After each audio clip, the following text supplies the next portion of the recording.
Ngewa warango nyinga gweng'a moro ni Kondi Nyigwen mayudore e kaunti ma Homa Bay. Jafwambo marwa Millicent Adhiambo menyonwa sigand Kondi Nyigwen e yo machalo kama.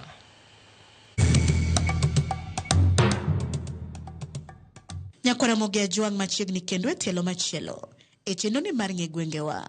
Jumani kalapapla mar ng'e gwenge oke kaunti ma Migori kuma ofuyo ma obiro piyo e gweng' mong'ere ni Kondi Nyigwen mayudore e kaunti ma Homa Bay. Ka iselimo kata isewinjo kama iluongo ni Kondi Nyigwen, iparo ni ang'o madine mi chak gweng' ni Kondi Nyigwen. Wagoyo ne mbaka mokwongo kod jodak maluorani. Ne nitiere jaduong' moro mane lokoga gwen, to kona kacha cha emano oritega gari moro mane iluongo ni Oma katere Kisumu. Koro mane momiyo ang'e ni ka ochak ni Kondi Nyigwen. Koro ka penjo wuon para to ang'o momiyo ka iluongo ni Kondi Nyigwen? To kona ni nitie ng'ato ne loko gwen ka, to kaka ndalo machon ne means of transport ne tin. Koro nobiro choko gwen ka, joma nigi gwen kelo uso ne, joma dwa nyiewo gwen be biro nyiewo ire. To gari ne tin ma koweyi achiel. To kiny koro nyaka kiny ko kichaka yudo gari moro. Koro nobedo ka gwen ni ka moko nyuol ke samoro moro ne ng'ato kelo ka nigi dich. Moro osechako nyuolo tong', mochako nyuolo tong' go koro nowe awe. Onera moro ne nitiere ka maduong' kabisa. Koro nobedo abeda tie manera no kanye moninde, kanye modake, odhi otero gwen Kisumo to duogo. Chakre mwaka 67. Koro kane gwen mane dhi Kisumo. Koro ne nitiere jaduong' moro ka na Luoch. Koro Luoch ni mane loko gwen ka, to kae mane ikawe gwen mane koni to gi koni. Koro mae mano mi iluongo ka ni Kondi Nyigwen. Ene kama ni gwen te bire. Ne nitie onera moro e tiende kachacha maduong' kabisa. Koro onera ni usega gwen. Emomiyo waluonge ni Kondi Nyigwen. Ng'ato ne ni gweng'wa ka ne en gi dhako moro thurwa ka notero nojaka Diang'a. To ne iluonge na Luoch. Koro Luoch no loko gwen to nokele tie onera mone ni ka. Kaka be na paya ne tin, paya ne luo ding dala na kamoro kacha. Kore kama no ikawe gwen matoka ne Homa Bay ni iluongo ni Oma.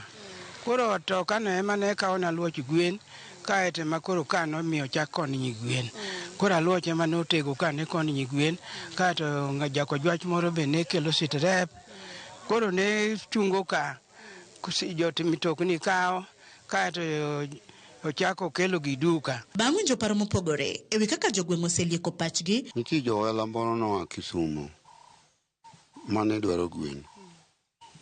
To karwa ka ne bungu kabisa. Mane ok onyal wuotho ka komanyo gwen, ere ng'ama nigi gweno, ere ng'ama nigi gweno. To nodonjo ir ng'atno kaka an kama kaka koro biro dala nani. To ko jaduong' adwaro gwen. Ere kaka nyalo nang'o gwen. Koro ka dwaro gwen nie, mano kona kachacha. Nitie onera mo yien mo nitie kanyo maduong' mane chalo kaka siten ma ji bede kaka wabedo kachacha. Koro kosewacho ne ng'ano ni en dala ng'atni. Koro ng'ani wuotho kokwanyo ng'ama nigi gweno, ng'ama nigi gwen. An gi ng'ama dwaro gweno to kikele dala ng'ani to ka to dala ng'ano wacho ni apani tie ka mwa Kisumo modonjo Sondo Kadongo mabiro Mawego. Koro adwa ni mondo utim kama. Tionere maduong' cha ema koro ji dhi bede gokinyi to jomwa kokwanyo gi gwen kelo ka. Jomwa kodumo gi gwen kelo ka. Jomwa owiro gi gwen kodumo kelo ka. Gi kabondo maka joma karachuonyo kubuya kelo ka. Ka otieko kata joma chia to senang'o sera madongo dongo niketo se ne gibiro go sera otete moko madongo dongo ka.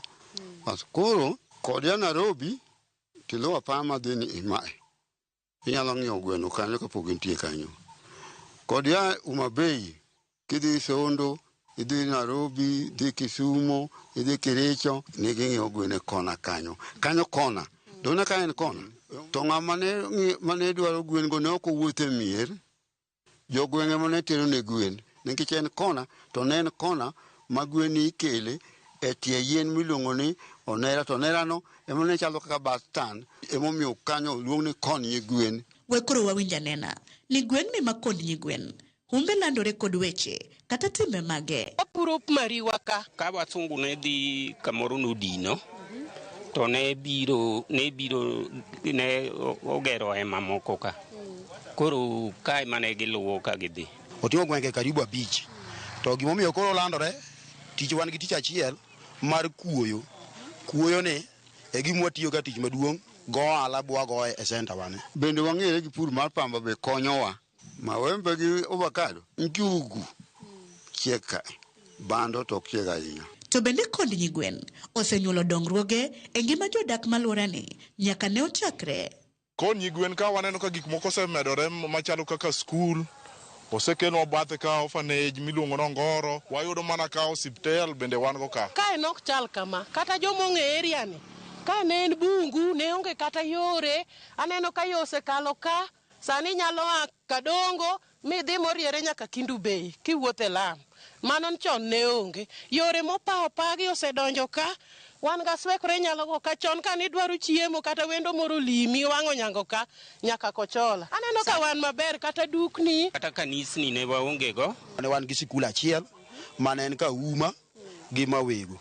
Sani wan gi dongruok, wan gi sikul achiel iluongo no Dino, achiel iluongo no Ngoro, wan gi private school gi be wan go mang'eny ka.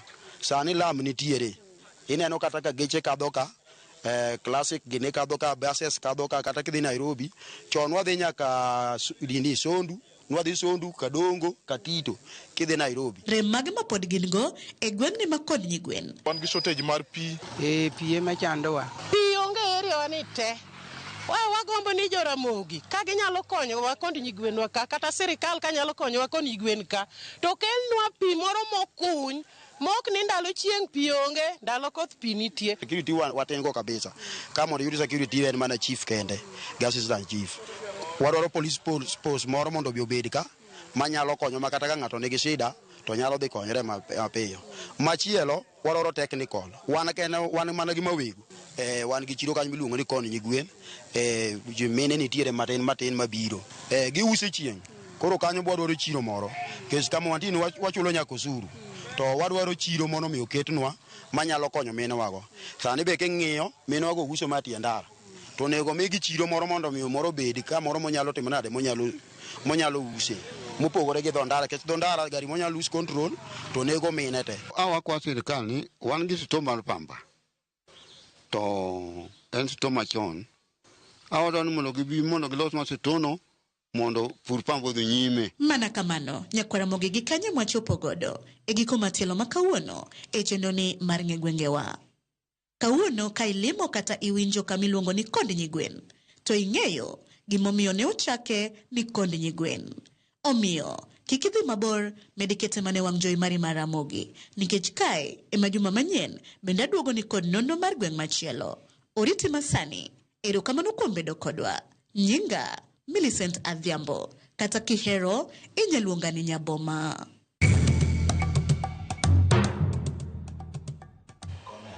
Erokamano Millicent